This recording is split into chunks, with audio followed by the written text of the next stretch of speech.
Saa ngapi utamaliza hiyo kazi? Maana muda wote huo unafanya tu kazi moja. Mimi nahitaji hiyo kazi haraka.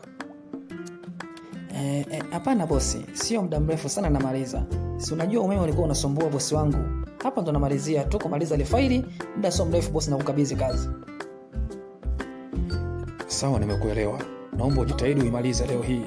Maana nahitaji hiyo kazi ikamilike leo hii. Sawa bosi wangu, nimekuelewa. Nitafanya hivyo na kuahidi baada ya lisali moja nitakuwa nimeshamaliza kazi bosi wangu na kukabidhi. Haya sawa, nimekuelewa.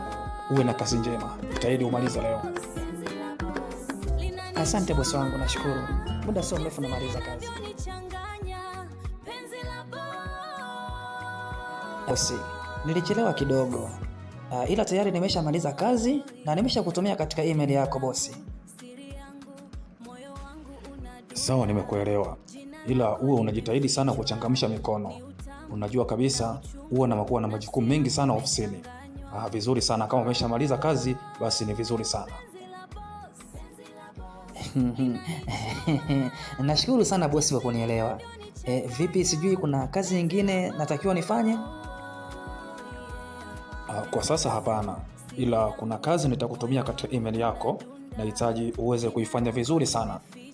Kuwa makini sana na kazi zako. Sawa bosi, nimekuelewa. Asante sana. Ngoja nikaendelee na majukumu mengine. Sawa, uwe na kazi njema.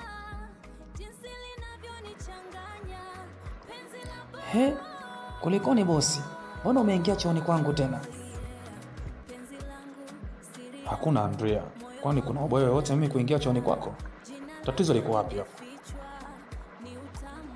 Ina maana bosi, hauoni kama kuna tatizo? Huku ni chooni kwangu. Inakuwaje unaingia tu bila ruhusa yangu? Unajua Andrea, wewe ni mtu mzima. Mimi sio kila kitu mpaka niongee. Wewe unatakiwa ujiongeze.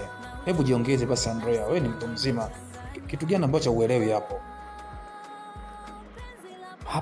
Hapana Mr. Hernandez. Wewe ni bosi wangu na nakuheshimu sana. Tafadhali, naomba utoke chooni kwangu. Tafadhali sana, nakuheshimu sana Mr. Hernandez. Naomba utoke chooni kwangu. Sawa, mimi natoka. Ila unatakiwa ujiongeze, wewe ni mtu mzima. Mimi nakupenda.